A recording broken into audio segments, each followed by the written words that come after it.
ओढ़े ओढ़े कर यह चेतन गति गति में जाता है।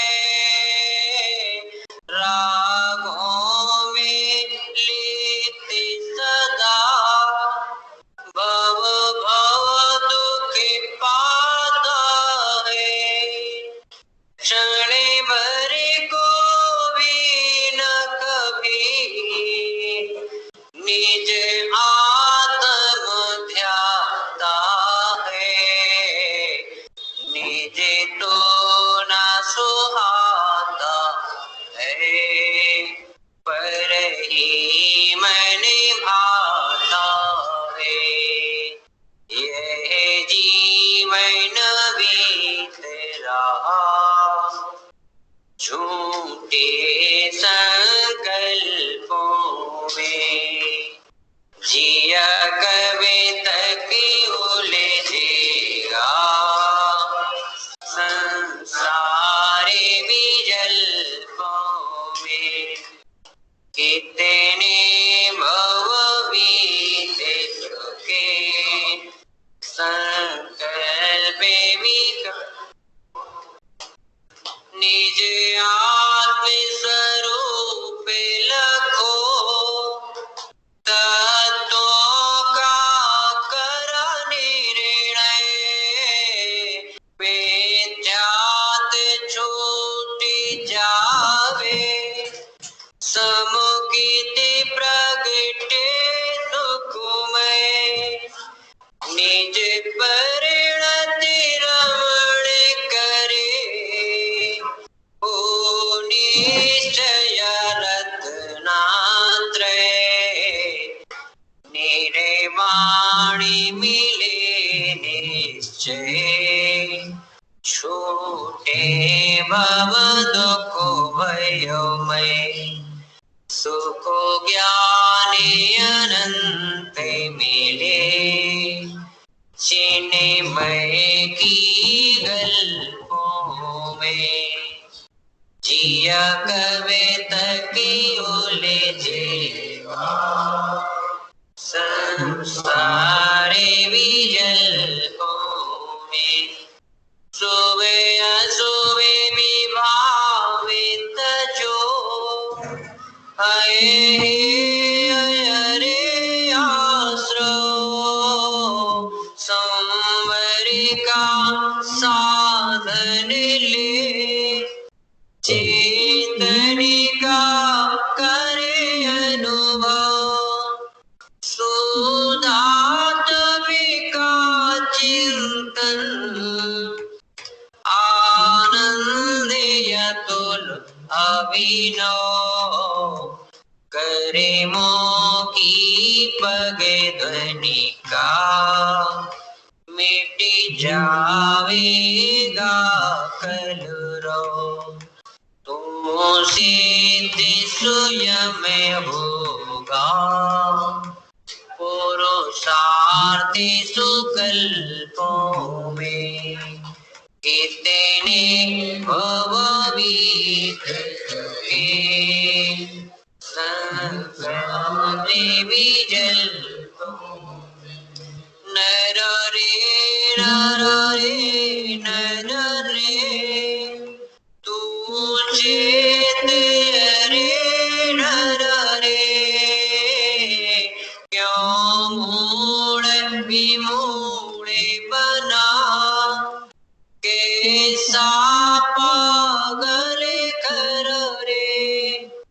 अंतर्मुख हो जा तू निज में निज रस भरे रे। पर अविलंबन तज रे निज का आश्रय कर रे। पर परिणति विमुख हुआ तो सुख पल अल्पों में। कितने भव जीत संकल्प विकल्पों। तू कौन कहाँ का है, अरु क्या है नाम अरे,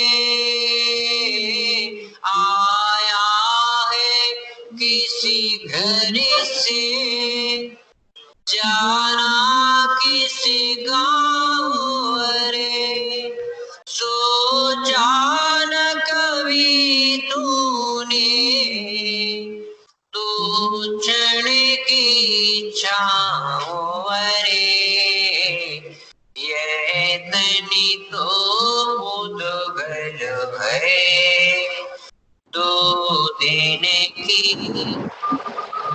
अरे, ओ चेतन द्रव सबल, ले सुख अविकल्पों में, जिया कवे तक भूल जेगा, संसारे स्लो में ही बैठे, यदि अवसर चूका तो भव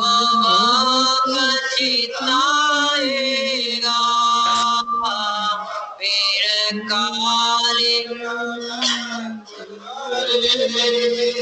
दुख का घन छाएगा, यह नरी भव कठिन महा, किस गति में जाएगा, नरे भव भी पाया तो, जिन श्रुत नहीं पाएगा, अनगिनती जन्मों में, अनगिनती कल्पों में, जिया कभी भूल जेगा, संसारे विजल्पों में।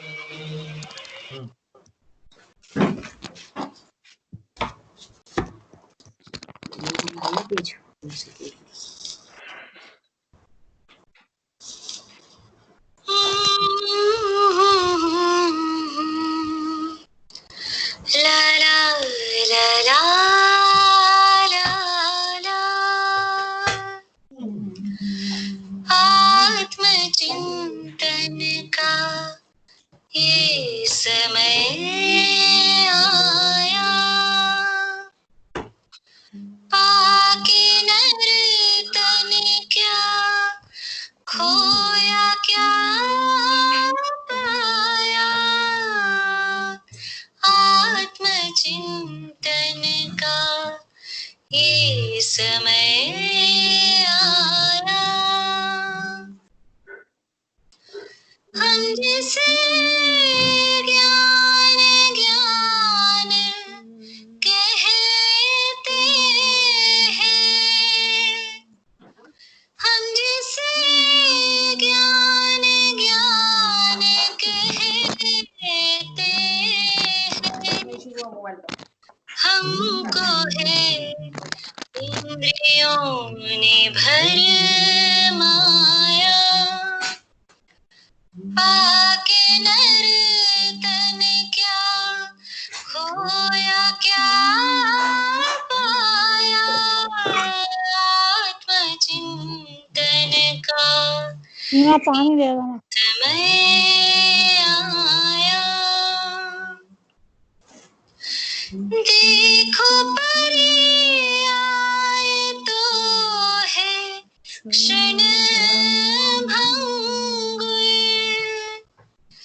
देखो पर्याय तो है क्षण भंगुर, फिर भी पर्यायों में तू इतराया, पाके नर तन क्या खोया क्या पाया, आत्मचिंतन का ये समय आया,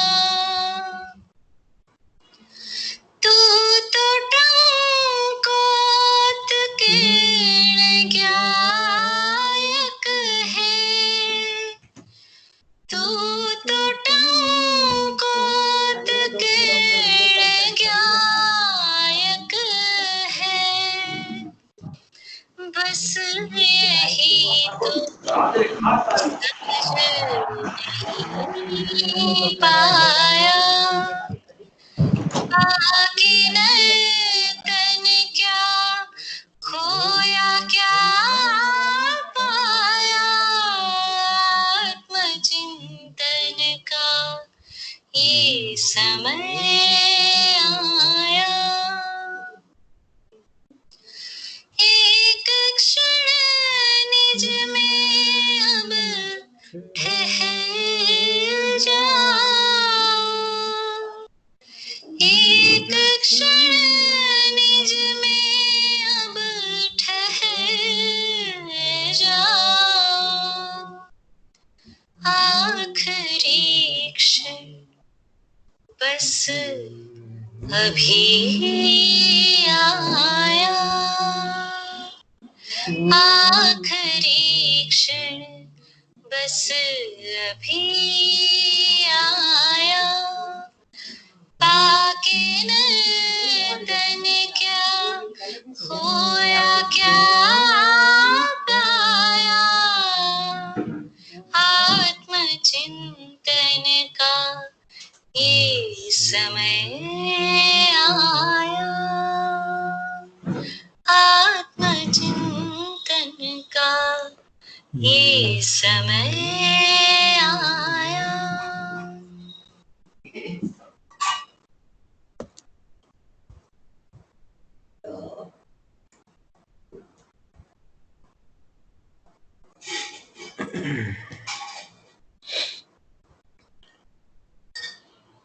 नमो अरिहन्ताणं नमो सिद्धाणं नमो आयिरीयाणं नमो वज्रायाणं नमो लोये सवसां।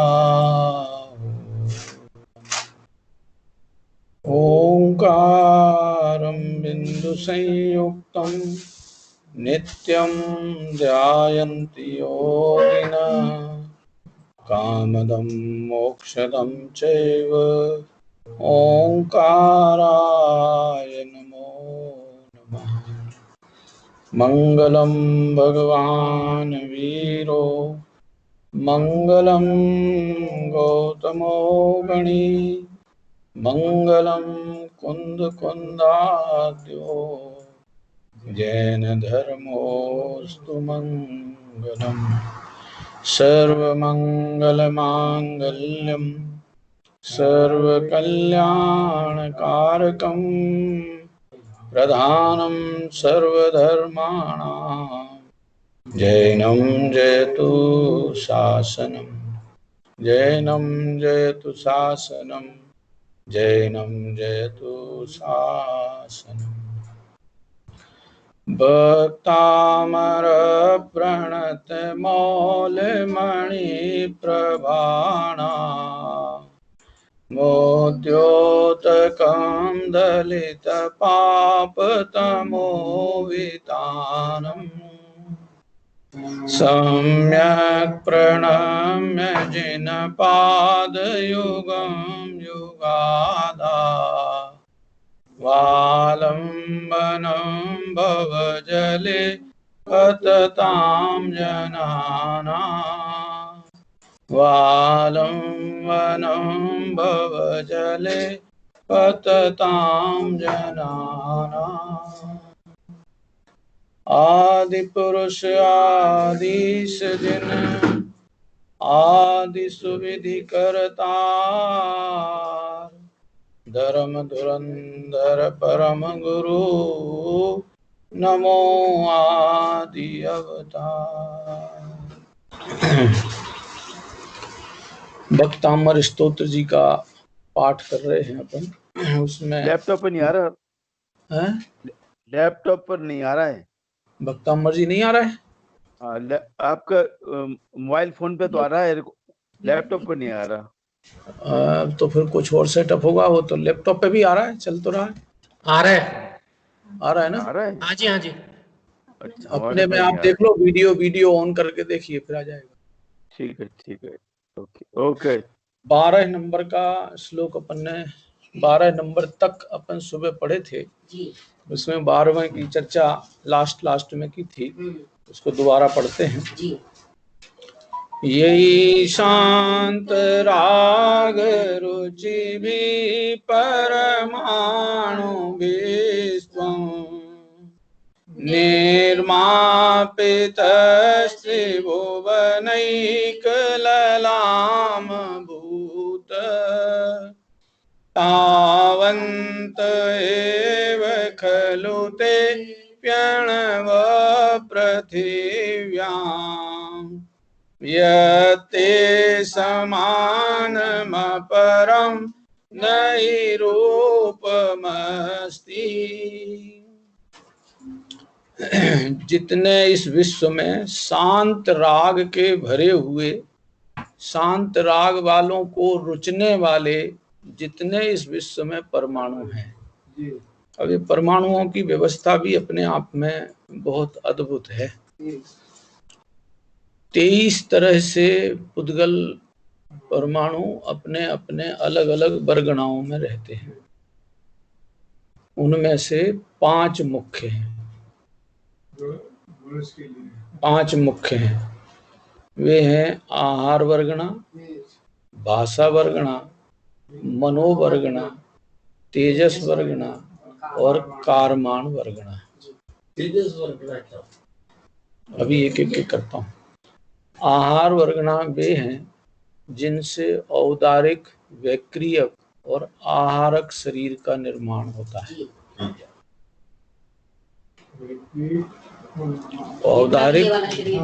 औदारिक, वैक्रियक और आहारक। देवों का और नारकियों का जो शरीर होता है वो वैक्रियक होता है। पशुओं का और मनुष्यों का जो शरीर होता है वो औदारिक होता है। और किन्हीं भावलिंगी मुनिराज को आहारक रिद्धि प्रकट होती है तो उनका शरीर जो उस समय के लिए आहारक भी होता है, और वो केवल 6वें गुण स्थान में ही प्रयोग में आता है।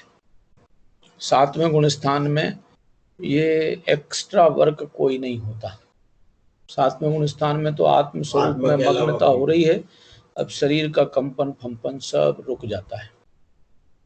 ये जो औदारिक शरीर है ये भी आहार वर्गणाओं से बना हुआ है। उस समय आपने कहा ना आहारक शरीर बन जाता है, तो औदारिक शरीर है, औदारिक है। और जब उनको आहारक माने उसका आहारक का केवल प्रयोग भी अपने चित्त में कोई वस्तु तत्व के संबंध में जिज्ञासा खड़ी हो तो उस जिज्ञासा के समाधान के लिए वो केवली, श्रुत केवली या रिद्धिधारी मुनिराजों की शरण में वो शरीर पहुंचता है और अपना समाधान लेकर पुनः मुनिराज के शरीर में वापस प्रविष्ट हो जाता है। तो वो आहारक शरीर उस समय के लिए निर्मित होता है। उससे ज्यादा आहारक का कोई प्रयोग नहीं है, उनका शरीर तो औदारिक ही है। अब वो तो जिन्हें प्रकट हो उस आफत से बेही सुलझे। समझ में आया ना? क्योंकि ज्यादा शरीर मिलना ये कोई बहुत बढ़िया क्वालिटी नहीं है। तेजस और कारमान शरीर सब संसारी जीवों को हमेशा साथ रहते हैं। जब तक संसार है तब तक तेजस और कारमान शरीर रहता है। अब इनको जो तीर्थंकर अवस्था में आने वाले हैं, जैसे ऋषभदेव भगवान की जो अपन स्तुति कर रहे हैं, ऋषभदेव प्रभु तीर्थंकर अवस्था में आने वाले जीव हैं। तो इनको जो नाम कर्म के निमित्त से जैसा और जो शरीर मिलना है वैसा और वो शरीर इस विश्व में अन्य किसी को नहीं मिलता। उस शरीर में जो परमाणु संग्रहित होते हैं, संग्रहित माने जिन जिन परमाणुओं से मिलकर वह शरीर बनता है, क्योंकि एक परमाणु का शरीर नहीं होता है। जब वे बहुत सारे परमाणु मिलकर एक स्कंद रूप बनते हैं तो उसका नाम शरीर कहलाता है।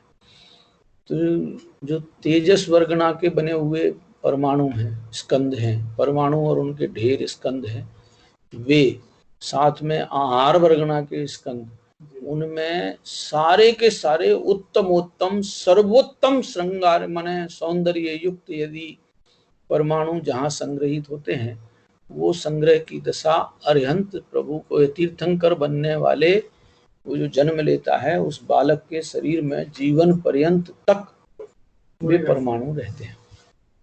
बदलते तो रहते हैं, लेकिन बदलते हैं, मगर वो बदलते वाले भी ऐसे बदलते हैं कि जिससे इस विश्व के सबसे उत्तमोत्तम शांत रस प्रकृति के, ये देखो चेहरों में भी सबके अलग अलग होता है। किसी का चेहरा देखो तो शेर जैसा दिखता है, किसी का चेहरा देखो तो गेंडा हाथी जैसा दिखता है, किसी का चेहरा देखो तो किसी और रूप में गीदड़ तोता और कौवे इत्यादि जैसा चेहरा दिखता है। ये सब ऐसे ही कर्म कमा के लाए हुए है ना, नो कर्म जैसा बांधा था, उस अनुसार संयोग मिलता है। तीर्थंकर को जो शरीर मिलता है वो इस विश्व में पूरे के पूरे 3 लोक में जितने जीव हैं उन सब में सर्वश्रेष्ठ सुंदरतम शरीर मिलता है। सुबह मुझे एक बात याद आ रही थी जो समय नहीं होने से मैंने नहीं सुनाई थी। ये हरिवंश पुराण में नेमिनाथ भगवान का चरित्र है। तो नेमिनाथ भगवान को जो शरीर मिला था बाल्यावस्था से, वो बहुत गहरा रंग का शरीर था। ना तो वे सुनहरे थे, ना वे लाल थे, ना वे क्या कहेंगे सफेद थे, ना वे हरे थे, सांवला रंग था, गहरा गहरा सांवला रंग होने पर भी जब नेमिनाथ की शादी के लिए प्रपोजल भेजा था श्री कृष्ण ने उग्रसेन राजा के यहाँ अपने जूनागढ़, तो जूनागढ़ की जो राजकुमारी थी राजुल, वो सौंदर्य में रंगत में बहुत अधिक माने जिसको कहना बहुत रूपवती थी। और जब इनका संबंध का प्रपोजल पहुंचा तो पहले नंबर पे तो सबको बाहरी काला ही रंग दिखाई देगा ना। नेमिनाथ का जब प्रपोजल पहुंचाया गया तो सबसे पहले रंगत ही, सबसे पहले तो दूर से तो रंगत ही दिखेगी ना। साथ में नेमी कुमार के बारे में इन्होंने खबर भेज दी थी कि यह जन्म कल्याणक, गर्भ कल्याणक और जन्म कल्याणक से सुशोभित जीव है। जब वो भेजते ना लगुन फगुन भेजते हैं, चिट्ठी विट्ठी भेजते हैं, तो नाई के हाथों जाते थे पहले संदेश, तो उसमें ये गई थी खबर कि इस बालक का गर्भ में आने पर इंद्रों ने आकर के गर्भ कल्याणक किया था और जन्म के प्रसंग में ऐरावत हाथी लेकर के इंद्र सौधर्म आया था और इनका पांडुप शिला पर जाके अभिषेक किया था। अब जब ये 2 घटनाएं सामने आ गई, कौन कौन सी, गर्भ कल्याणक की और जन्म कल्याणक की, तो सारे जगत में ये दुंदुभी नाद फैल जाता है कि ये तो तीर्थंकर वाला जीव है। अब भले वो रंग से डार्क हैं, भले वो रंग से डार्क हैं, मगर उनका डार्क रंग भी अद्भुत सौंदर्य युक्त रहा। अद्भुत अद्भुत सौंदर्य युक्त रंग था। ये नेमिनाथ का उसमें पढ़ने लायक है। हरिवंश पुराण में बहुत बढ़िया वर्णन किया है कि भले वो रंग से काला या डार्क रंग है, मगर जहां ये खबर उन्हें मिली कि ये तो जन्म गर्भ कल्याणक और जन्म कल्याणक से सुशोभित वाला व्यक्तित्व है, तो कौन माई बाप ऐसा होगा कि जो अपनी लड़की की शादी के लिए उस लड़के का ऑफर ठुकरा देगा। कुछ नहीं कहना पड़ा था, तत्काल उग्रसेन राजा ने अपनी महामंत्राणी जो अपनी श्रीमती जी महारानी से खबर करके और बोले अरे इतना बढ़िया भाग्यशाली संबंध आया है, नेमिनाथ का संबंध आया है और वो गर्भ और जन्म कल्याणक से सुशोभित है, माने तीर्थंकर प्रकृति वाला जीव है, तो अपनी लड़की के तो भाग्य खुल गए। मतलब भले वो रूपवती अद्भुत रूपवती है और ये सांवले रंग के होने पर भी पसंद किए जाने लायक रहे, क्योंकि उस सांवले रंग में भी जो सौंदर्य था वो अकेले शरीर की संरचना का सौंदर्य नहीं था, आत्म परिणामों की भी अद्भुत शांत दशा का परिचय भी। देखो गुस्से में जब यही चेहरा होता है तो उसकी आकृति अलग होती है, और जब यही चेहरा शांत रस में होता है या रुदन रस में होता है, रुदन रस होता है ना रोने के टाइम पे, तो उस समय जो चेहरे की रंगत होती है वो बिल्कुल अलग हो जाती है, होता कि नहीं होता है। तो अब वो तो हमेशा शांत रस में जीने वाला जीव, तो नेमिनाथ के उस शांत रसमयी जीवन को देखकर या सौंदर्य देखकर एकदम पसंद किया जाने वाला रूप हुआ। ये अकेले नेमिनाथ के नहीं, 24 तीर्थंकरों का ऐसा है। इन 24 में जो तीर्थंकर थे उनमें 16 तीर्थंकरों को सुनहरा रंग मिला था शरीर का, 2 को भूरा रंग मिला था, 2 सांवले थे, 2 हरियल थे और 2 लाल थे। हाँ सफेद भी है ना, पद्म प्रभु और पुष्पदंत, पद्म प्रभु और पुष्पदंत प्रभु को अब आपने नहीं देखे तो मैं क्या करूं। मूर्ति ही दिखते हैं हरियल रंग के पारसनाथ, सांवलिया सांवलिया और भी दूसरे होते हैं। तो फिर उसमें हरे भी देखे होंगे और लाल रंग के भी थे। बासुर पूज्य महाराज का लाल शरीर था। मूलबद्री में सब रखे हैं कलर भी तो आपको ज्यादा रंग देखना है ना, तो या तो केवल ज्ञान ले लो, उसमें सब दिख जाएंगे, और या फिर दूसरा तरीका अभी इसी जीवन में अवेलेबल है। चंदेरी में जो प्रतिमाएं विराजमान है ना भगवान की, 24 विराजमान है चंदेरी में, मध्य प्रदेश में, हमारे खनियाधाना के पास। चंदेरी तो यहाँ है, क्या नाम तुम्हारा, राजस्थान में जो चांदखेड़ी है। चंदेरी मध्य प्रदेश में खनियाधाना से 50 किलोमीटर दूर है, ललितपुर और खनियाधाना के बीच में है। वहां जो 24 है, 3-3 फीट की प्रतिमाएं हैं पाषाण की, और वो उसी पत्थर से बनाई गई हैं जिस रंग का उन तीर्थंकरों का शरीर था। बहुत बढ़िया अद्भुत सौम्य और शांत रस से बनी हुई 3-3 फीट की प्रतिमाएं हैं पाषाण की, और वो विराजमान 24 बनी है। चंदेरी की 24 बहुत पॉपुलर है। और भी कई जगह बन गई, अब तो ये इधर बन गई, मेरे ख्याल ये अपने तिजारा में भी शायद बनी है, फोटो लगा रखी है 24। ये जो तिजारा में जो नया मंदिर बना है ना ऊपर पहाड़ी पे, बड़े भगवान विराजमान की है, वहां भी मेरे ख्याल 24 विराजमान है, वो भी उसी रंग के हिसाब से प्रतिमाएं विराजमान है। खैर, तो अब वो जो शरीर उनको मिला है, रंगत भले लाल हरी और नीली हो गए, काली हो गए, मगर उसका जो सौंदर्य है वो अंतरंग अंतमुखीपना, जो अंत शांत रस जो देख है उसके परिणामों की व्यग्रता खत्म हो जाए, इतना वर्णन आता है शास्त्रों में, पुराणों में भी और आगम ग्रंथों में भी। तीर्थंकर को जीवन में कभी भी मुनिराजों का समागम नहीं होता है, क्योंकि तीर्थंकर कभी किसी को नमस्कार नहीं करते। वे पूर्ण पद को नमस्कार करते हैं, सिद्धत्व को। मुनि दीक्षा भी वो किसी मुनिराज से नहीं लेते हैं, न उन्हें कोई आचार्य या मुनिराज चाहिए, स्वयं दीक्षित होते हैं, स्वयं गुरु हैं वो। और जब दीक्षा लेते हैं तो नमः सिद्धेभ्य कह के दीक्षा लेते हैं।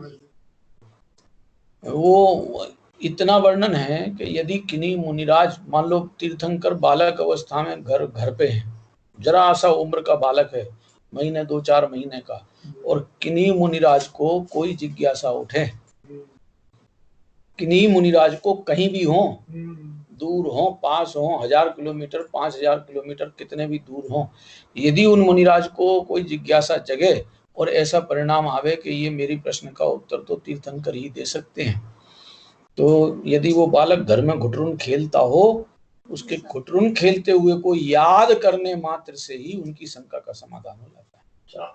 हाँ जी, सन्मति नाम है, इसलिए जो महावीर स्वामी का जो सन्मति नाम पड़ता है ना, वो ऐसे ही है। वैसे तो सन्मति के नाम के लिए केवल ज्ञान प्राप्त होने पर भी उनको सन्मति नाम पड़ता है।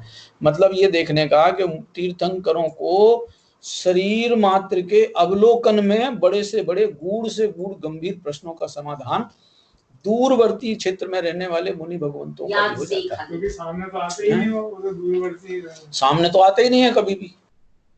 इतना गजब का उनका अपना, क्योंकि ये इसमें नाम कर्म की जो संरचना है ना, शरीर जो बनता है वो आयु कर्म के संयोग से नाम कर्म से बना हुआ है। हाँ जी, उनके समोसरण होता है, उसमें मुनियों का भी तो वो बैठने का स्थान होता है। अब केवल ज्ञान होने के बाद फिर थोड़ी तकलीफ है। अच्छा, केवल ज्ञान और छद्मस्त दशा में किन्हीं मुनिराज का समागम नहीं होता। भाई यदि कहीं मुनिराज आपस में सीनियर या जूनियर कोई भी मुनिराज मिले, परस्पर मिलने पर समझ में आया, परस्पर मिलने पर उनकी विनय का प्रसंग बनना ही बनना चाहिए। ये मुनिराजों के लिए लक्षण है कि मुनिराज चाहे सीनियर हो चाहे जूनियर हो, सीनियर ने नहीं देख पाया जूनियर ने देख लिया, या जूनियर ने नहीं देख पाया सीनियर ने देख लिया, तो अभी सीनियर प्रति नमोस्तु नमोस्तु करेंगे ही करेंगे। ये नियम है मुनिराजों के लिए। अब वो मुनिराजों तीर्थंकरों के समागम होना ही नहीं है, तीर्थंकरों को मिलता ही नहीं है कोई समागम, तो क्योंकि प्रति नमोस्तु नमोस्तु करने का विधान ही नहीं है उनके जीवन में। वे महापुरुषार्थी जीव हैं, पूर्ण पुरुषार्थ ही करते हैं, अधूरा पुरुषार्थ नहीं करते। पूर्ण पुरुषार्थ में ही पावर लगाते हैं और सीधा केवल ज्ञान लेकर छुट्टी पाते हैं। अब फिर उसके बाद अब कोई भी आ जाओ, अब केवल ज्ञान हो जाने के बाद तो फिर छद्मस्त दशा नमस्कार वगैरह का प्रसंग खत्म हो गया ना।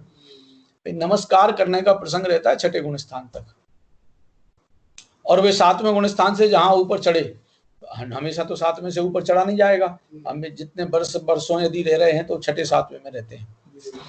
एक बार भी सातवें से ऊपर चढ़ गए तो फिर तो वे पूर्ण पुरुषार्थी हैं, केवल ज्ञान लेके छूटेंगे, छूटेंगे माने पूरे होंगे। तो अब वो यदि मान लो उनकी तपस्या का टाइम साल 2 साल 5-10 साल भी है तो वो कैसे निकलेगा? हमेशा 7वां 8वां नहीं होगा, छठा 7वां रहेगा। तो विनय वगैरह का प्रसंग, आहार विहार निहार इत्यादि का, तीर्थंकरों को निहार होता नहीं, आहार विहार का प्रसंग आता है तो उसमें कोई समागम किसी का दूसरे का नहीं बनता, और एकदम उस टाइम छठे गुण स्थान में रहते हैं और फिर अपने आत्मशुद्धि में आकर 7वें गुण स्थान स्वरूप की आचरण मग्न हो जाते हैं। वो मुनि भगवंतों का चरित्र है, और वही चरित्र मुनि भगवंतों का चाहे पंचम काल के हों, चाहे चौथे काल के हों, चाहे विदेह क्षेत्र के हों और चाहे ऐरावत क्षेत्र के हों, सब मुनि भगवंतों के लिए सदा काल का यही स्वरूप है। सब के लिए सदा काल का यही स्वरूप है। किसी काल में कोई कम ज्यादा नियमावली बनती नहीं है। अब कोई यदि अपने जीवन में छूट लेकर अपने को मुनि पद लेने वाला कहलाना चाहता है तो वो उसकी अपनी खोटी परिणति है। उस खोटी परिणति से वह जीव स्वयं अपने खोटे परिणाम का दंड भोगेगा। इससे मार्ग गलत नहीं होता। मार्ग सदा काल जो निर्मल है वो निर्मल ही रहने वाला है। तो अपन ने भी देख रहे कि तीर्थंकर को जो शरीर मिला है संयोग में, उस शरीर भी नाम कर्म से निर्मित जो है, नाम कर्म की अद्भुत से अद्भुत प्रकृतियां, यश प्रकृति अद्भुत, अपयश प्रकृति उनको है ही नहीं। हाँ जी, यश प्रकृति का अद्भुत संयोग है। संग में आपको क्या कहें, वो तीर्थंकर प्रकृति है, वो भी नाम कर्म की है। शरीर में जो शरीर मिला है वो संगनन संस्थान, इनमें भी सर्वोत्तम शरीर संगनन मिला है। संगनन मिला है वज्र वृषभ नाराज संगनन, संस्थान मिला है सम चतुरस्र संस्थान, माने स्ट्रक्चर जो मिला हुआ है, बॉडी का स्ट्रक्चर जो मिला हुआ है वो वेल सेटल्ड है। ऐसा नहीं कि गर्दन बड़ी हो गई और गर्दन रह गई छोटी और ऊपर की खोपड़ी हो गई बड़ी या पेट रह गया नीचे छोटा, तोंद पांद आने का कोई जिंदगी में सवाल नहीं आता है। एकदम सम चतुरस्र आकार रहता है और संग में वज्र वृषभ नाराज संगनन होता है, और पुण्य पुण्य प्रकृतियां ही उनके उस नाम कर्म के संयोग से उनको मिलती हैं। अब वे सब की सब मिली हैं तो ये क्या कहना चाहते हैं कि इस विश्व में उस उत्कृष्ट में उत्कृष्ट प्रकृतियों में जुड़ने लायक जो परमाणु हैं वे पूरे विश्व में उतने ही थे। अब नेमिनाथ को नहीं, आदिनाथ को 7 हाथ, महावीर स्वामी को 7 हाथ का शरीर मिला संयोग में, पारसनाथ को 9 हाथ का शरीर मिला, आदिनाथ महाराज को 500 धनुष का शरीर संयोग मिला। तो वे उस समय में आहार वर्गना के नाम कर्म बनने लायक ऐसे परमाणु उतने ही थे।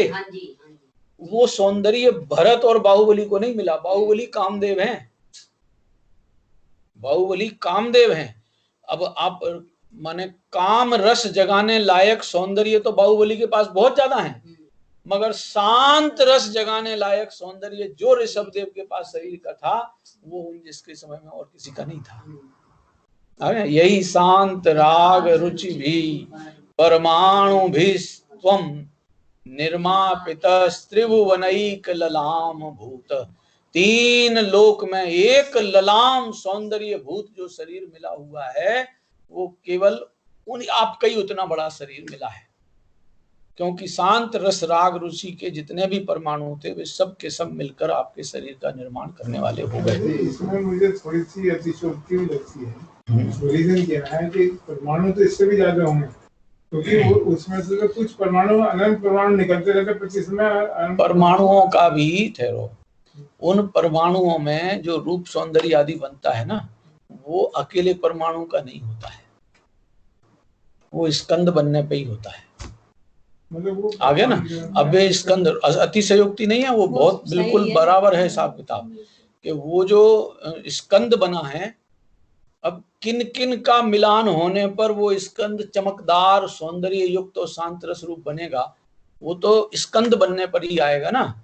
तो उस नेमिनाथ को या पारसनाथ को या महावीर स्वामी को जो शरीर बना है उसमें जो लंबाई का हिसाब किताब है, अब उस समय में जब ऋषभ देव हुए थे उस समय वे स्कंद 500 धनुष के लायक थे। यहाँ पे मेरी समझ में जो आ रहा है वो ये है कि शांत राग का मतलब है वीतरागता के संबंध में जितने भी जैसे भी वो होंगे परमाणु, वो वीतराग देखो शरीर के परमाणु वीतराग से तो कुछ लेना देना नहीं है। हाँ। मगर जो सौम्य शांत मुद्रा है वो उनको देख करके देखने वाला अपने आप सहज ही शांत हो जाए। जैसे देखो आप अभी सामान्यता अभी डेली रूटीन में देखो, लक्ष्मण का चेहरा देखो आप और राम का चेहरा देखो। हाँ जी। चेहरा देखते ही परिणाम पलटता है। जहां लक्ष्मण का चेहरा देखते ही एकदम जल्दी उग्रता और जल्दी क्रोध आदि पनपते हुए दिखाई देते हैं, वहीं राम के चेहरे को देखते हुए सब के सब शंकाएं समाधान होती हुई दिखाई देती हैं, एकदम शांत रस का चेहरा लिए हुए आते हैं। ये काम तो लौकिकता में रोज करते हैं। ये काम तो लौकिकता में रोज करते हैं, शूटेड वूटेड आदमी को तहजीद पहले देते हैं। हाँ बहुत बढ़िया अपन बनाने की कोशिश करते हैं।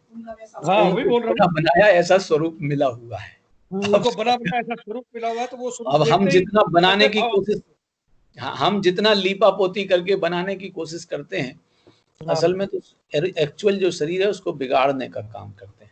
वो स्वरूप तो देखते ही ऐसे भाव आ जाते हैं, चक्रवर्ती का जो स्वरूप है सामने वो देखते ही भाव वैसे आ जाते हैं उस टाइम पे, अपने आप ऐसे ही बन जाते हैं।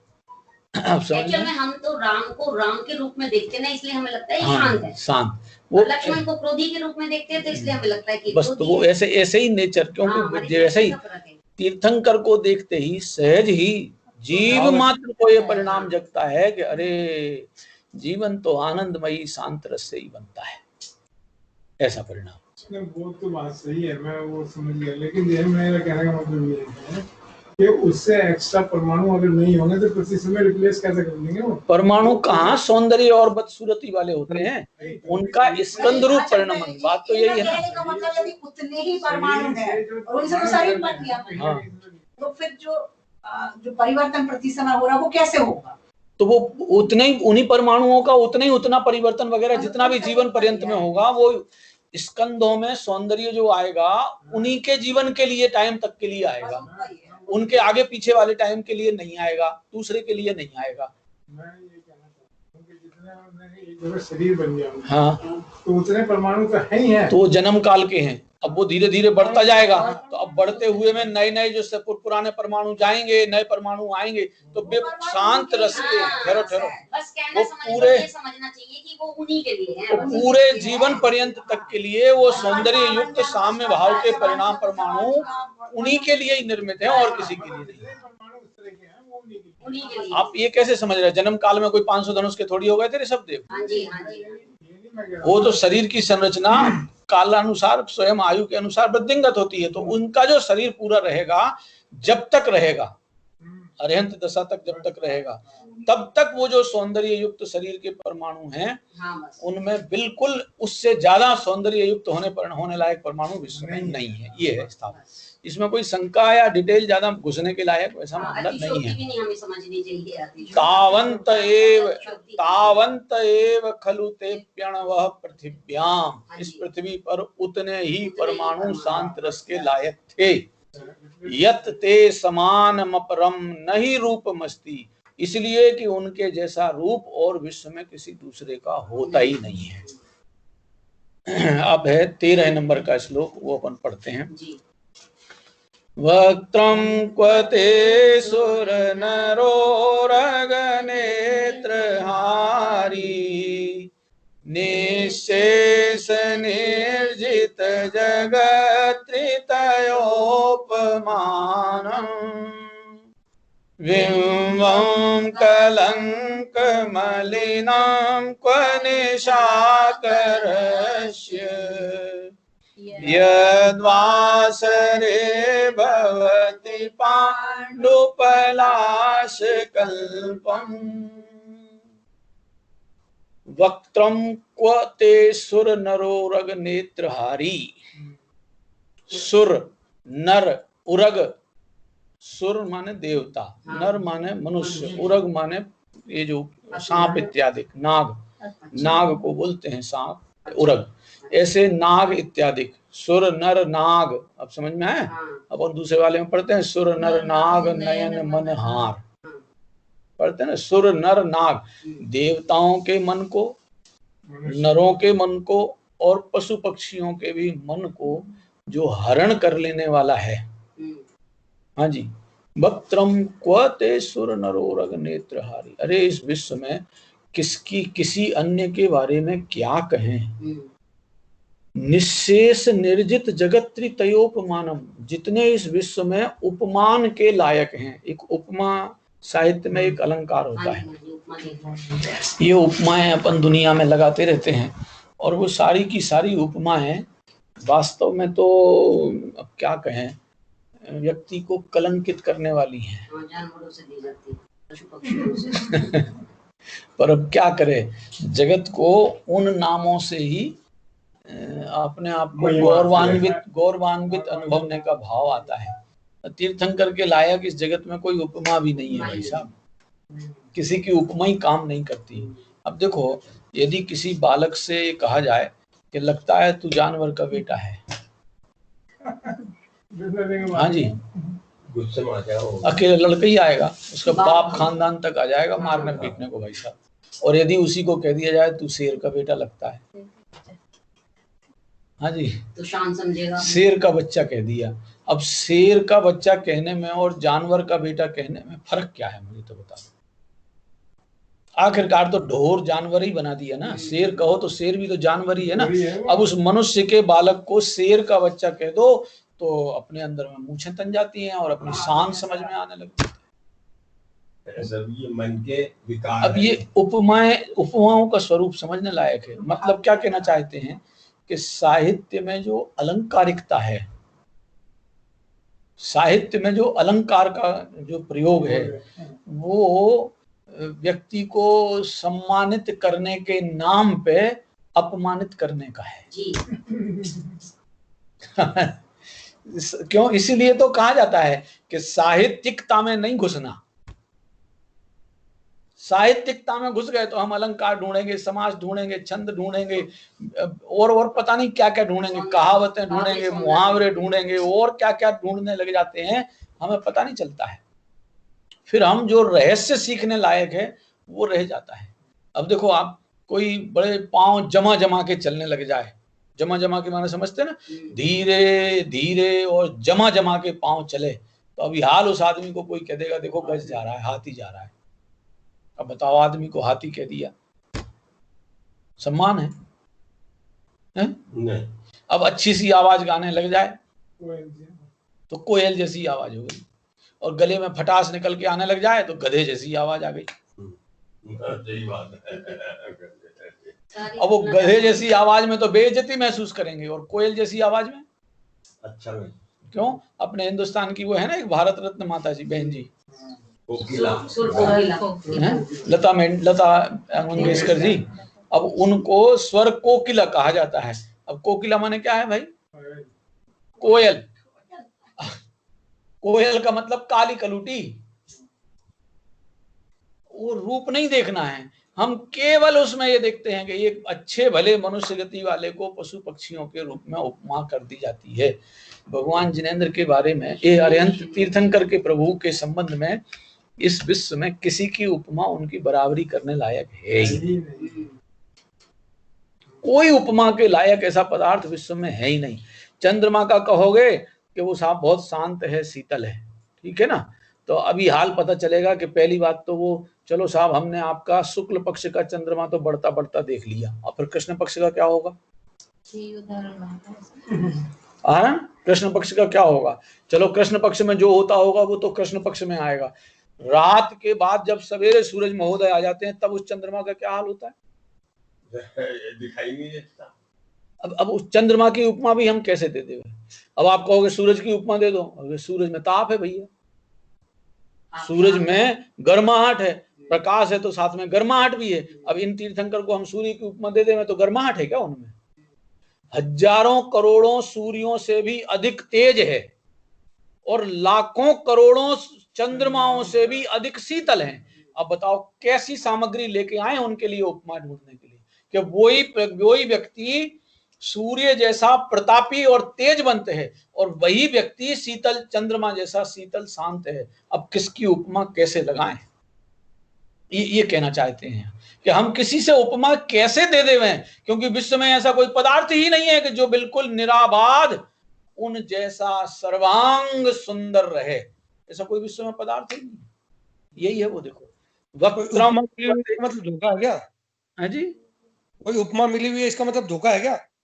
और क्या, उपमा चढ़ रही हैं, उपमाएं मिल रही हैं, इसका सीधा सा मतलब है कि हम उपाधियों में मरने के लिए जा रहे हैं। अच्छा, हाँ, उपाधियों में फंस रहे हैं ये सब। और देखो भैया अकेले उपमाएं क्यों, अपने को जितने ये सांसारिक नाम मिले हैं, हाँ जी, बेटा हूं कि भाई हूं कि श्रीमान हूं कि श्रीमती हूं कि पिता हूं कि माता हूं कि दादा हूं कि ताऊ हूं कि चाचा हूं कि जो भी नाम उपाधियां अपन ने ले रखी हैं, ये सब उपाधियां काय के लिए हैं?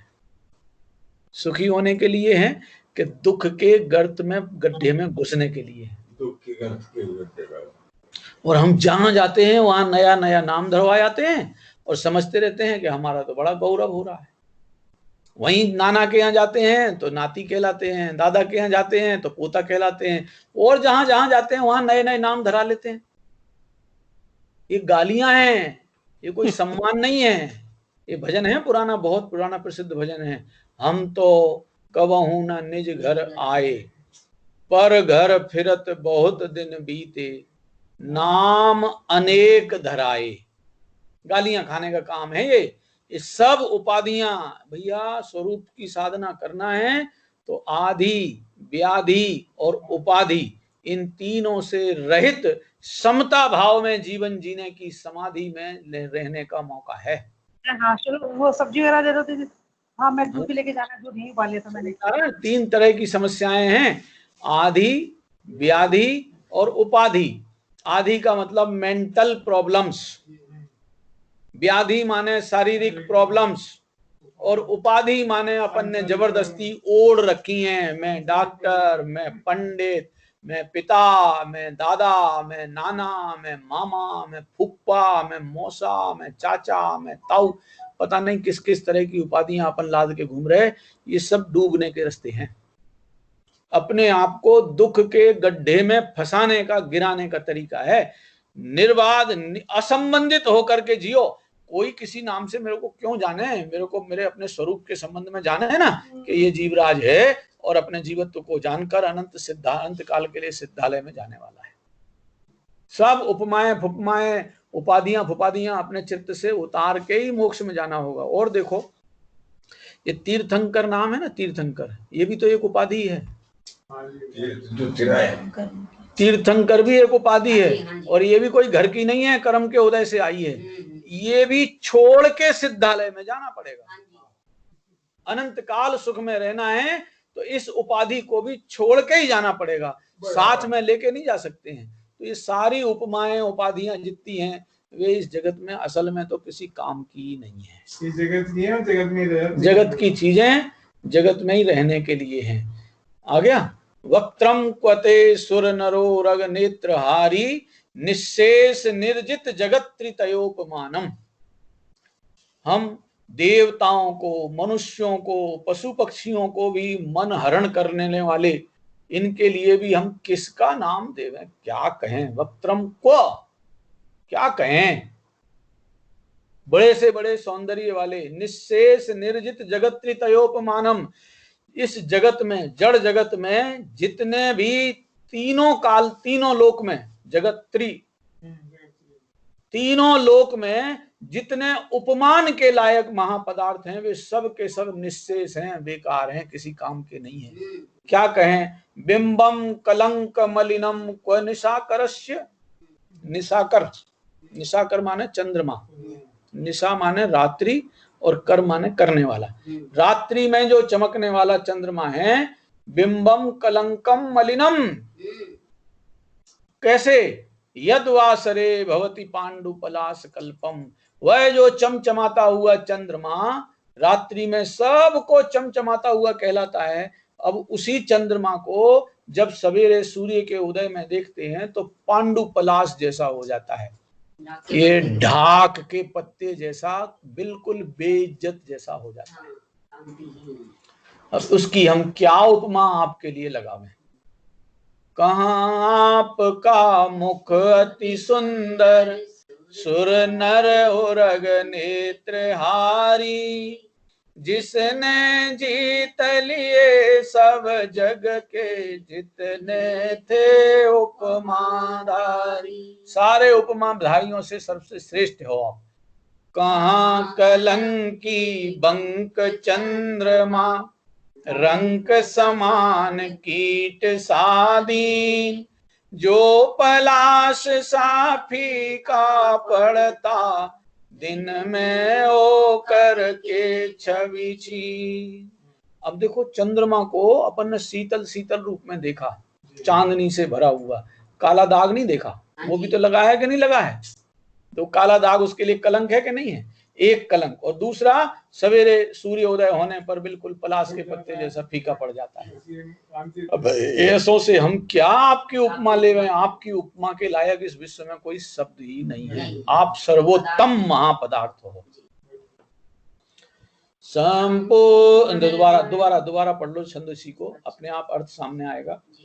वक्त्रम क्वते सुर नरो रग नेत्र हारी, निशेष निर्जित जगत त्रितयोपमान, बिंबम कलंक मलिनम क्व निशाकरस्य, यद्वासरे भवति पांडुपलाश कल्पम। यद्वासरे माने सूर्य उदय होने पर पांडुपलाश जैसा हो जाता है। अगला, संपूर्ण मंडल शशांक कला कलाप, शुभ्रागुणास्ति भुवनं तव लंघयन्ति, ये संसृतास्त्रि जगदीश्वर नाथ मेकं, कस्तान् निवारयति संचरतो यथेष्टम्। अरे भगवान के गुणगान की तो क्या कहें, अभी दोबारा पढ़ लेते हैं पहले एक बार। संपूर्ण मंडल शशांक कला कलाप, शुभ्रागुणास्त्रि भुवनं तव लंघयन्ति, ये संसृतास्त्रि जगदीश्वर नाथ मेकम्, कस्तान् निवारयति संचरतो यथेष्टम्। जिसने आपकी शरण ग्रहण कर ली, आपका तो अद्भुत सौंदर्य क्या पूछना है। जिसने आपकी शरण ग्रहण कर ली वो अपने आप में इतना बलिष्ठ और इतना प्रसिद्ध हो जाता है कि 3 लोक में वो कहीं भी घूमे उसको कोई रोकने की ताकत नहीं रखता। इतना जबरदस्त पावरफुल उनका भक्त हो जाता है। वे तो अपरंपार महासौंदर्य और महापावर के धनी है ही हैं। देखो, संपूर्ण मंडल शशांक कला कलाप, शशांक माने चंद्रमा, शशांक कहलाता है। अब ये देखो अलग अलग थोड़ी सी साहित्यिकता है। निशाकर भी चंद्रमा को बोलते हैं, चंद्र भी चंद्रमा को बोलते हैं, ये शशांक भी चंद्रमा को बोलते हैं, शशि भी चंद्रमा को बोलते हैं, बहुत सारे नाम हैं, पर्यायवाची नाम बहुत हैं। तो यह जो शशांक माने चंद्रमा है, वो पूरी कलाओं से खिलखिला रहा हो। ये होता है ना पूर्णमासी की रात में, हाँ जी, शुक्ल पक्ष में आती है पूर्णिमा, तो उस समय में जो चंद्रमा की चांदनी है वो पूरी की पूरी, जिसको कहते हैं ना कितने 16 कलाओं में खिलखिलाता है। ये सब कलाओं का भी खेल अलग अलग है। मनुष्यों में 72 कलाएं बताई जाती हैं, सुना? स्त्रियों में 64 कलाएं बताई जाती हैं, चंद्रमा में 16 कलाएं बताई जाती आदमी में हैं। ज्यादा कला है। हाँ, है ना? मेरे को लगता है स्त्रियों में ज्यादा कला है। ये सब अपन मोह में आक्रांत होकर एक दूसरे को ज्यादा कलावंत देखते हैं। उनमें एक पुराना दोहा है बहुत प्रसिद्ध, कला 72 पुरुष की, तामे 2 सरदार। हाँ जी, वो पुरुष वही है। कौन? कला 72 पुरुष की, तामे 2 सरदार, एक जीव की जीविका, दूजा जीवोद्धार। समझ में आया? जीविका माने रोजगार नहीं है, जीवत्व शक्ति, आनंद से जीने की कला। क्योंकि जो स्वयं आनंद से जीने की कला जानता है वही दूसरों को आनंदित करने में सहयोगी हो सकता है। किसी दूसरे को सहयोग दे देना ये तो किसी के बस की बात नहीं है। ये तो निमित्त हो सकता है, दूसरे को भी सहयोगी होने में, आनंद में सहयोगी होने में निमित्त भी वही हो सकता है जिसने स्वयं आनंद से जीना सीखा है। ये जो महावीर स्वामी का पहला सिद्धांत वाक्य है ना, हाँ जी, जियो और जीने दो। अब हम जियो का अर्थ क्या समझते हैं? अब जियो का ठेका तो अपन ने वो उसको दे रखा है, मुकेश अंबानी को, वो ले रखे ना मोबाइल आजकल, जियो जियो जियो के। असल में जियो का मतलब बहुत गंभीर है भाई साहब। जिसने सहज ज्ञान और आनंदमयी जीवन जीना सीखा है वही जीव है। जिसको आनंद से सहज ज्ञान और आनंद से जीना नहीं आता उसको हम जीव ही गिनने के लिए तैयार नहीं है, वो तो जड़ बुद्धि है। असल में जीव वही है कि जो ज्ञान और आनंद की मस्ती में जीता है। अब ऐसे ज्ञान आनंद में जीने वाले जीव के लिए कहाँ आकुलताएं, कहाँ कौन संयोग बिगाड़ेगा, कौन संयोग जाएगा आएगा, जाओ आओ, अपना कुछ नहीं बिगड़ेगा। अरे परिणामों के आने जाने पर भी ये जिसने अपना जीवत्व देख लिया है उसको कोई आकुलता किसी तरह से नहीं होती है कभी भी। शरीर में गलित कुष्ठ हो जाए, सुना है? गलित कुष्ठ का नाम सुना है? गलता है शरीर में से कोढ़ हो जाने के बाद ऐसे टपकती है खाल। सनत कुमार चक्रवर्ती थे, 700 वर्षों के लिए गलित कुष्ठ हो गया शरीर में, मगर रत्ती भर अपने आप को पाप उदय वाला नहीं गिना, उदित ज्ञान स्वभाव वाला गिना है। पाप उदय में होगा, मुझ में कहां से आ जाएगा? बराबर। पुण्य उदय में अनुकूलता मिल गई तो वो अपना कहां से हो गई? वो पुण्य उदय, पुण्य के उदय की चीजें हैं, जीव की कहां से हो गई? ज्ञानी न तो अनुकूल संयोग मिलने पर हर्षित होते हैं और न प्रतिकूल संयोग मिलने पर खेद खिन्न होते हैं। क्योंकि ये चाहे हर्षित होना हो चाहे खेद खिन्न होना हो, देखो जिसने अनुकूलता के मिलने पर हर्षित होना सीख लिया उसने एक आफत अपने आप गिफ्ट में खरीद ली। हाँ जी, हाँ जी। जिसने अनुकूलता में हर्षित होना सीख लिया उसने एक आफत गिफ्ट में खरीद ली फ्री फंड में। कौन सी? खेद खिन्न होने की, परेशान होने की, शिकायतें। क्योंकि अनुकूलताएं किसी के बाप की सगी नहीं होती कभी भी, किसी के लिए भी कभी सगी नहीं होती हैं। तीर्थंकरों तक के लिए तो सगी होती नहीं है। अपन तो किसकी बात पूछें? तीर्थंकर जैसा पुण्यशाली और विश्व में कौन होता है? उनके भी पुण्य खलास हो जाता है, उनको भी पुण्य का मामला बिगड़ जाता है। अब बताओ, जब तीर्थंकरों के लिए भी पुण्य धोखा देके चला जाता है तो फिर ज्ञानी ऐसे धोखेबाज पुण्य से कैसे अपने को गौरवान्वित होकर? बहुत बढ़िया। ऋषभदेव मुनिराज को 7 महीने 9 दिन आहार नहीं मिला, तो पुण्य के उदय से। ठीक है, ठीक। ये पारसनाथ महाराज को मुनिराज अवस्था में ओले सोले पत्थर पता नहीं क्या क्या रुंड सुंड सुरुंडन के बिन मुंड दिखाए पड़े जल मूसलधार हताए, वो क्या है? पुण्य का उदय है। क्या है स्थिति भाई साहब? पुण्य के उदय की पार देखो, उनका अपरंपार पढ़ने लायक है, पुराणों में आती है सारी चर्चा। जन्म प्रसंग से, गर्भ प्रसंग से गर्भ शोधन की क्रिया देवांगनाएं आके करती हैं और 9 महीने तीर्थंकर माँ के गर्भ में रहते हैं। 9 महीने वो गर्भ में रहते हुए भी माता के शरीर में किसी तरह की कोई विकृति, माता के शरीर में भी कोई बढ़ोतरी फड़ोतरी या कोई लक्षण फक्षण नहीं आते हैं।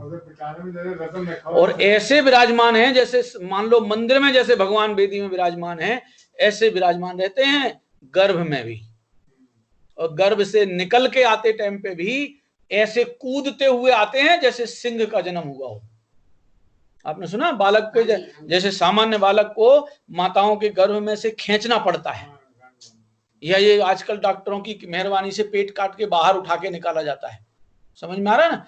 वो उनका जन्म इतना अद्भुत होता है कि वह बालक कूदते हुए आता है, और जब कूदते हुए आता है तो माँ का गर्भाशय ही फट जाता है। दोबारा गर्भ धारण करने की शारीरिक क्षमता भी नहीं रही, और तीर्थंकर बालक का जन्म मिल गया तो माता के अंतः परिणामों में वो काम वासना के परिणाम भी खत्म हो गए, और दोबारा वो ब्रह्मचर्यमयी जीवन जीने के लिए प्रतिज्ञाबद्ध हो जाते हैं। और देखो, जब ये बालक आया, आते ही 3 लोक में कंपायमान पना हो जाता है। सौधर्मेंद्र का आसन भी डोल जाता है। वो एकदम भगम भाग में आता है, पूरा का पूरा कुबेर फुबेर को ले लुआ के और अपना ऐरावत फेरावत लेके आता है। मिनटों नहीं लगते हैं, घंटों की बात तो छोड़ो, मिनटों का खेल है। माताजी पिताजी को अभी पता नहीं चलता है, और सौधर्मेंद्र और इंद्राणी को पता चल जाता है, और वे आके गर्भ क्षेत्र में, माँ जन्म क्षेत्र में पहुंच जाती हैं। सची इंद्राणी पहले बालक का दर्शन वो करती है। माता तो उस समय गर्भ बालक को जन्म देकर के एकदम बेसुध सी होती हैं, और वो सची इंद्राणी आकर के ही दर्शन कर पहले देखती है। देखते ही उसका अंतः हर्ष इतना उल्लसित होता है जिसका पार नहीं। अब उसके बाद जब वो सौधर्मेंद्र लेके जाता है तो सबसे पहले तो अब बाल्यावस्था, अभी तो पैदा हुआ है, आधा घंटा भी तो पैदा हुए नहीं हुए, और वो 1008 कलशों से अभिषेक करता है जाके। और 1008 भी कलश कितने बड़े बड़े, 1 योजन चौड़ा तो कलश का मुंह है भाई साहब।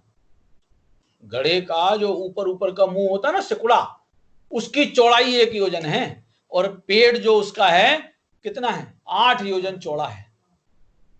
और ऐसे 1008 कलशों से, एक तरफ से सौधर्म, एक तरफ से ईशान है। अपन ने तो पिलपिले बच्चे देख रखे ना, मरियल, तीर्थंकर देखे ही नहीं है। वो ये कह रहे कलश उठाते कैसे होंगे? कलश उठाने के लिए तो देवता उठा रहे हैं ना, और वे देवता भी कोई यहाँ से नहीं लेके आ रहे हैं, क्षीर सागर से लेके आ रहे हैं लगातार, और वे टांग के नहीं लाते हैं। एक ने दूसरे को, दूसरे ने तीसरे को, तीसरे ने चौथे को, चौथे ने, ऐसे पूरी लाइन लग के देवता लोग लग जाते हैं सेवा में। और पांडुक शिला पे ले जाकर के, और वहां उनके अंगूठे को दबाता है इंद्र कि जब मैं पानी डालूंगा तो पहले इनमें पावर वावर भी है कि नहीं देखूं। तो अंगूठे को दबाने मात्र में सारी की सारी इंद्र की ताकत लग लेती है, और वो अंगूठा नहीं पिचकता। जन्म लिया बालक है।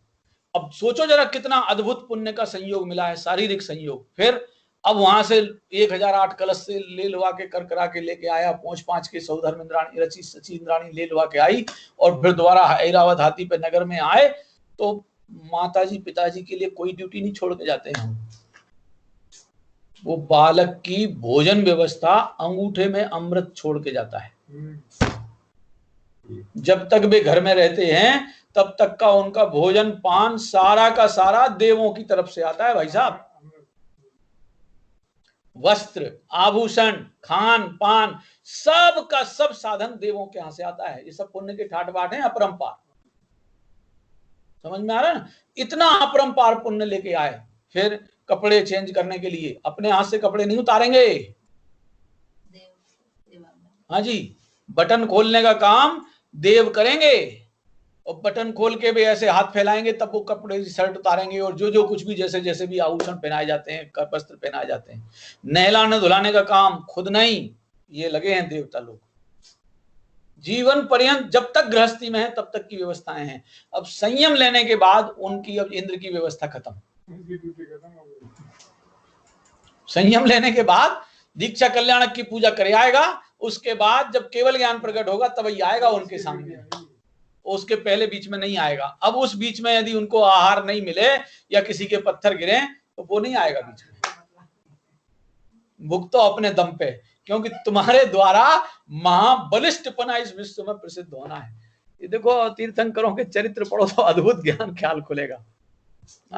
देवता द्वारा भोजन और कपड़े की व्यवस्था सिर्फ दीक्षा तक ही है। हाँ, दीक्षा तक, कपड़े फिर चाहिए नहीं, भोजन की व्यवस्था फिर तो हाँ, यदि देवताओं के द्वारा दिया हुआ आएगा तो फिर उनके उद्दिष्ट भोजन की प्रतिज्ञा, उद्दिष्ट त्याग की प्रतिज्ञा कैसे निभेगी? इसलिए वो केवल गृहस्थ दशा तक के लिए है। जहां मुनि दीक्षा संयम अंगीकार किया वहां से फिर सब किसी की उपाधि नहीं चाहिए, अपने दम पे ही जिएंगे, चाहे वो 1000 साल रहना हो और चाहे 6 महीने रहना हो। अब जैसे मल्लीनाथ महाराज थे, 6 ही दिन रहे थे मुनि दीक्षा में। जिस दिन दीक्षा लेते हैं उस दिन तो नियम से उपवास करते हैं।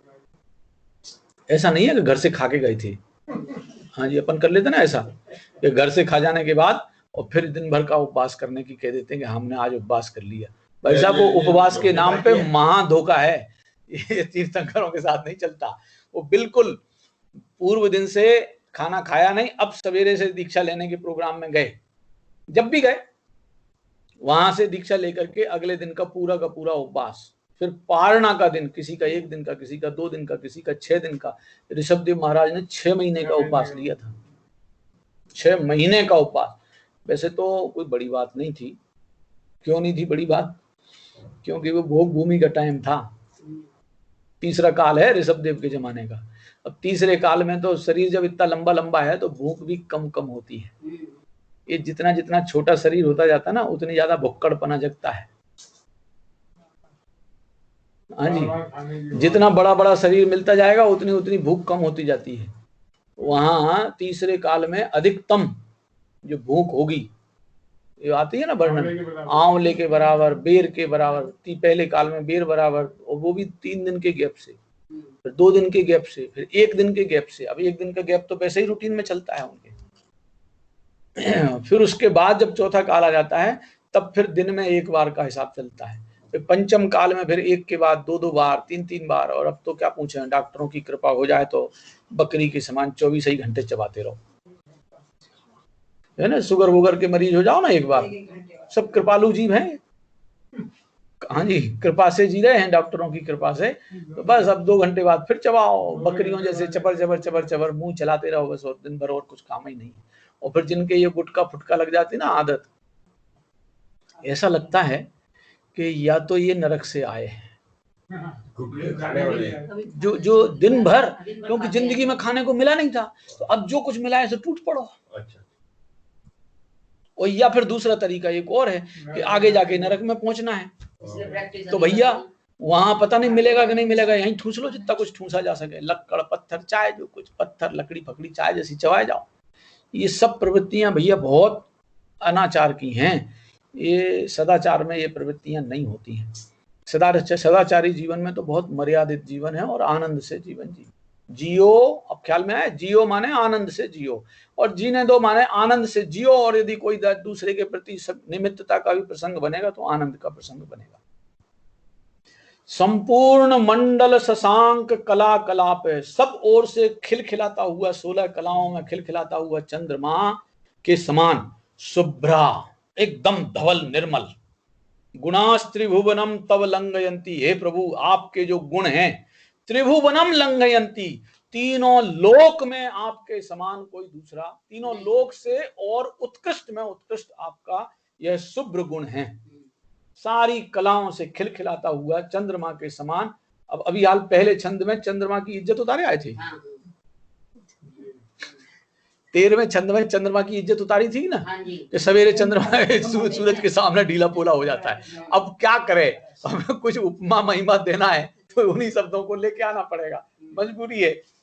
तो बोले पूर्णिमा के चंद्रमा के समान सब ओर से खिलखिलाता हुआ, कलाओं से भरपूर सौंदर्य युक्त हे प्रभु, आपके शुभ्र गुण, आपकी जो धवल यश प्रकृति है वो तीनों भुवन में हे प्रभु आपको ऊंचा सिद्ध करती है। तीनों लोक में आपसे ऊंचा और कोई दूसरा नहीं है। ये संसितास्त्री जगदीश्वर नाथ में कम, हे प्रभु वे आपके जो शुभ्र गुण हैं, धवल निर्मल यश है, वो त्रिजगदीश्वर नाथम एकम, आप तीनों जगत के एक ईश्वर नाथ हो। कस्तान निवारयति संचर तो यथेष्टम, ऐसे जिनेंद्र के आराधकों को कौन इस विश्व में उनसे और ऊपर उनको रोक टोक करने वाला। यथेष्ट माने जैसी इच्छा सहित जीना चाहते हैं, ऐसे रोकने में इस विश्व में कोई दूसरा समर्थ नहीं पड़ता। मतलब जिनने भगवान जिनेंद्र की आराधना में अपना चित्त लगा लिया, उनका भी स्वयं ऐसा निर्मल यश फैल जाता है कि वो विश्व में कहीं भी घूमे उनको कोई रोकने टोकने वाला नहीं होता है। अब देखो दोबारा इन संस्कृत पढ़ लें। अरे टाइम तो हो गया। संपूर्ण मंडल शशांक कला कलाप, शुभ्रागुणास्त्रिभुवनं तव लंघयन्ति, ये संश्रितास्ति जगदीश्वर नाथ मेकम, कस्तान् निवारयति संचर तो यथेष्टम। ऐसे तीन लोक के नाथ जिनेंद्र के प्रति जो संश्रित हैं, उनके आश्रित जो जीवन जीते हैं, उनके यथेष्ट संचरण में इस विश्व में कोई दूसरा रोकने टोकने वाला नहीं होता है। तब गुण पूर्ण शशांक कांतिमय, कला कलापों से बढ़ के, तीन लोक में व्याप रहे हैं, जो कि स्वच्छता में चढ़ के, विचरे चाहे जहाँ की उनको जगन्नाथ का एक आधार, कौन माई का जाया रखता, उन्हें रोकने का अधिकार। ऐसे भक्तों को इस विश्व में यथेष्ट संचरण से कोई विश्व का रोकने की ताकत नहीं रखता। ऐसा स्वयं समर्थ तो उनका भक्त हो जाता है। वे तो अपरंपार महासमर्थ हैं ही हैं। अब इसके बाद 15 नंबर का श्लोक है, वो अपन कल करेंगे 15 से आगे। सजानंदी शुद्ध स्वरूपी अविनाशी आत्म स्वरूप, सजानंदी शुद्ध स्वरूपी अविनाशी